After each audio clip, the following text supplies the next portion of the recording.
ऐसा है कि देश के प्रधानमंत्री जी द्वारा कल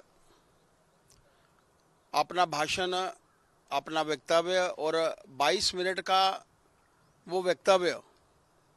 22 सदियों तक पाकिस्तान को याद रहेगा। हम सब जानते हैं कि 22 तारीख का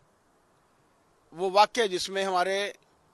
26 शूरवीर जो थे वो शहीद हुए थे और देश के प्रधानमंत्री जी ने कहा था कि उनकी शहादत जो है वो बेकार नहीं जाएगी। माताओं का, बहनों का, बच्चियों का सिंदूर जो था उसको मिटाया गया और सिंदूर ऑपरेशन के नाम से ही देश के प्रधानमंत्री जी ने हम सब के सामने जो एक आक्रमण करके वहां पर टेररिस्ट के लॉन्चिंग पैड्स को समाप्त करके